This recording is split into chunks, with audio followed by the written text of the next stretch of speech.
Yeah, I would try to own whatever's scarce because in either scenario, you should benefit in the long term. So things like Bitcoin, equities, cash flow producing businesses, ways to earn a good income, high quality real estate that's not in bubble valuations. For example, you buy those things, and to the extent that you use leverage, you use it cautiously and particularly in periods of lower rates to make sure. Again, it's unfortunately like a game of blackjack, where Hmm.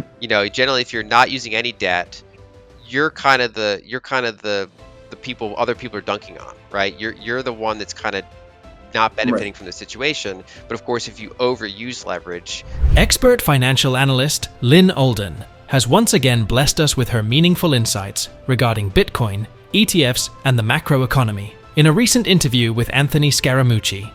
In her discussion, Alden discusses the advantages of holding Bitcoin directly versus through exchange-traded funds, or ETFs. She emphasizes that owning Bitcoin directly allows for self-custody, which grants control over digital assets without relying on third-party intermediaries. This self-custody also allows for global mobility, enabling easy movement of Bitcoin across borders. At the same time, Alden also acknowledges that not everyone may see a need for these features for their financial goals. Specifically, for investors with retirement accounts, managed assets, or traditional brokerage accounts, she suggests considering Bitcoin investment through ETFs as a more suitable alternative. ETFs offer exposure to Bitcoin's price movements without the need for direct asset management, appealing to investors seeking simplicity and accessibility in their investment approach. Bitcoin ETFs, although used by some investors for active trading or sophisticated hedging, are primarily designed for passive exposure to Bitcoin's long-term price potential. The new ETFs, directly backed by Bitcoin instead of derivative contracts, closely mirror Bitcoin's performance at an almost 1:1 ratio. Unlike typical ETFs that hold various stocks, these new ones exclusively hold Bitcoin. So, if Bitcoin's value rises by 150% in a year, your new ETF is expected to show a similar increase. This feature is appealing as it allows investors to capture Bitcoin's long-term price growth, widely believed to have substantial upward potential.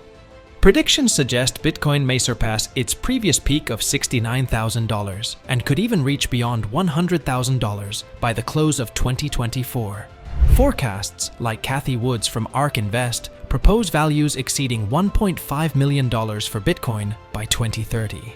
However, to fully benefit from Bitcoin's long-term growth, it's crucial to adopt a buy-and-hold strategy, as frequent market movements may result in missed opportunities for gains.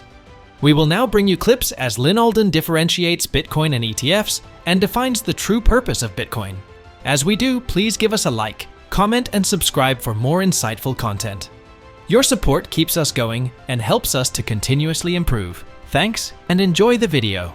so Bitcoin itself gives you multiple opportunities that the ETF does not. So for example, you can self-custody it, you can bring it around the world, you can use it for its monetary purposes, but not everybody currently needs or desires that use case. So if you don't foresee that you're ever going to want that use case, the ETFs can make sense for people. They have retirement accounts, they have managed assets, they have traditional brokerages, and so to the extent that the ETFs are now an option, I view them as better as GBTC has been. So now GBTC is also an ETF. The downside is its fees are higher than some of these newer ones. And so generally, if I had, for example, Bitcoin price exposure in a retirement account, I would probably rotate towards those cheaper alternatives, the Fidelity or the BlackRock or these other low cost ETFs. If I was holding GBTC in a retirement account, I would talk to my tax advisor, because there can be, if you not always chasing low fees is the right answer, because you could get hit with an unexpected capital gain tax. And so it's easy for us to look around and say, what's the purpose of Bitcoin? I think when you look at the use case for it, you have to look at the global marketplace. There's 160 different currencies out there, and many of them do not have attractive equity markets or real estate markets for people to invest in. The question of liquid savings is very hard. I have a friend who's a physician in Egypt, and he literally stacks physical dollars like under his mattress as part of his savings. because he doesn't have a local equity market that's really attractive long term. He doesn't want to hold his local currency. So it kind of comes down to, he's got a little bit of real estate, but that's illiquid. And so it comes down to dollars, gold, and assets like Bitcoin and things like that. And so another complicating factor is that, let's say, for example, if I send money to a graphic designer in country XYZ, maybe it's Egypt, maybe it's Nigeria, maybe it's Argentina, they often will receive it in their local currency at a fake exchange rate, and they still have the problem of, what do I keep my savings in, or how do I make sure I raise my prices each year in line with the monetary debasement that's happening. And one of the cool things about Bitcoin, or stable coins for that matter, is that I can send them the money that they prefer around their local banking system, as long as it's not a sanctioned country for me, right? So for example, I would not send money to an Iranian, even though I would have the technical capability to do so. I wouldn't take that risk as an American. But for example, as long as they're in a country where it's fine for me to send it to them, we can go around their local banking system, which is the problem. I can send them stable coins, or I can send them Bitcoin over a call like this. They can hold up a QR code and I could send it to them. They could send me a DM or an email saying, here's how to pay me. I can pay them. And then now they're getting their full rate, and they're able to save it. They're able to bring it with them should they leave their country, which as Americans, we don't really think about leaving our country.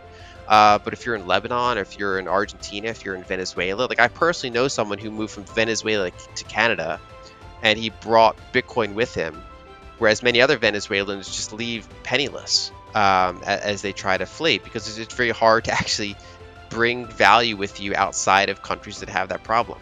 And so I think that the main answer I would say is think globally, and think about a kind of a board with 160 different currencies. Most of them are rapidly devaluing.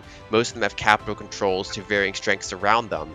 And things like Bitcoin and stable coins give people more options to self-custody money, to receive money they want, to go around financial borders and things like that. Lyn Alden also discusses how the current state of the economy is marked by a significant gap between fiscal policy and monetary policy. Fiscal policy is about how the government manages its spending and revenue. Monetary policy, on the other hand, is about how the central bank manages the money supply and interest rates to influence economic activity. These can affect Bitcoin in different ways. For example, if certain sectors of the economy, like technology or remote work industries, are doing well, people might be more interested in investing in Bitcoin. However, if interest rates go up because of tight monetary policies, other investments that earn interest could seem more attractive than Bitcoin. But if there's still worry about inflation because of government spending, some people might see Bitcoin as a way to protect their money. Changes in how people feel about the economy can also make Bitcoin's price go up and down, so investors need to pay attention to what's happening in the economy. Let's now take a look at more clips as Lyn Alden discusses macroeconomic trends.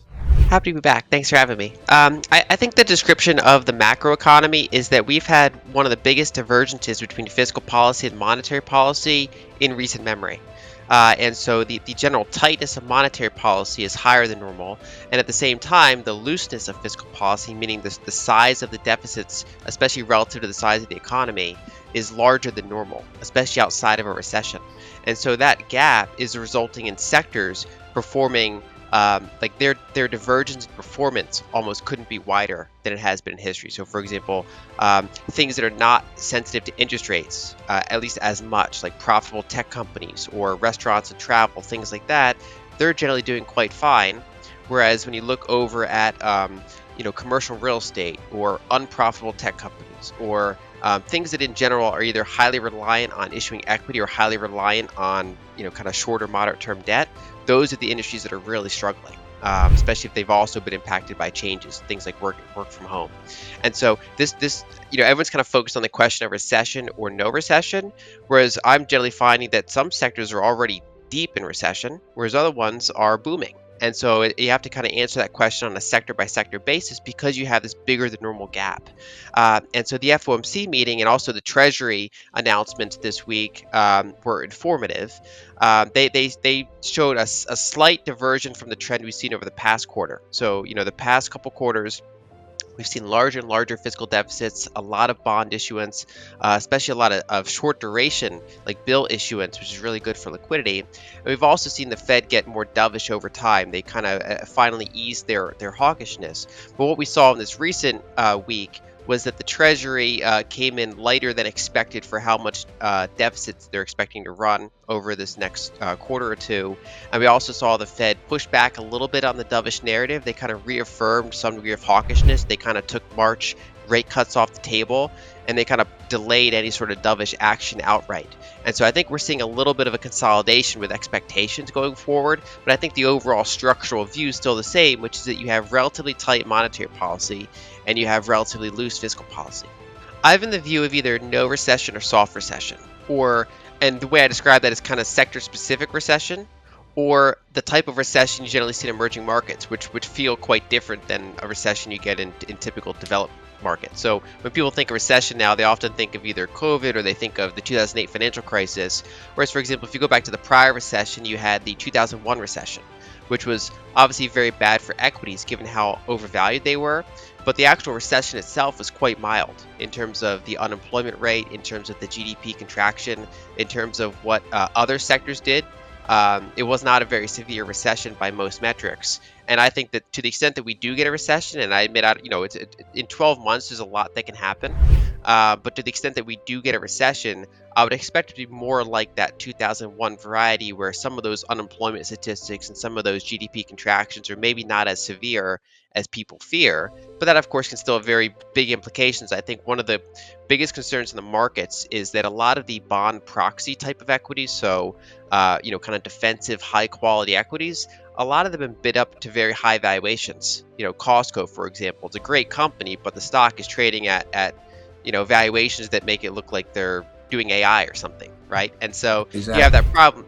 Yeah, and you have that problem where if you get even a middling economy, let alone a slightly recessionary economy, those valuations are just hard to justify at these very high levels. So I think it's very sector specific out there. A recession can affect Bitcoin in several ways. When the economy is struggling, investors often look for safe places to put their money. Some see Bitcoin as a safe option, like gold, to protect their wealth. Also, during recessions, governments try to boost the economy by spending more money, which can lead to worries about inflation.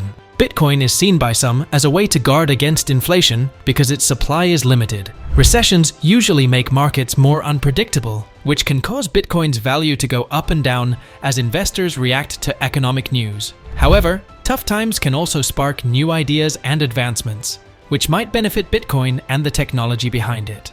While economic conditions and policy developments can influence Bitcoin's short-term performance and market dynamics, the long-term outlook remains positive, with expectations of continued growth and adoption. It may be the right time to hold or own more Bitcoin before it skyrockets in value. Anthony Scaramucci, the founder and managing partner of Skybridge Capital, believes that Bitcoin will rise significantly, possibly reaching $170,000 after the halving in April. This event reduces the number of new Bitcoins entering circulation.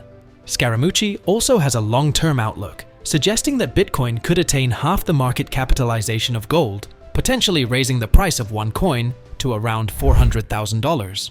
What's your take on the future of Bitcoin? Do you believe it will surpass its previous peak, or do you have other predictions? Share your thoughts in the comments below. Your engagement fuels our community and helps us bring you more content tailored to your interests. Before you leave, please support us by clicking the like button, leaving a comment, and subscribing to our channel. This way, you'll get more interesting videos from us in the future. Thanks for being part of our journey, and stay tuned for more exciting discussions and expert insights. Until next time, happy investing!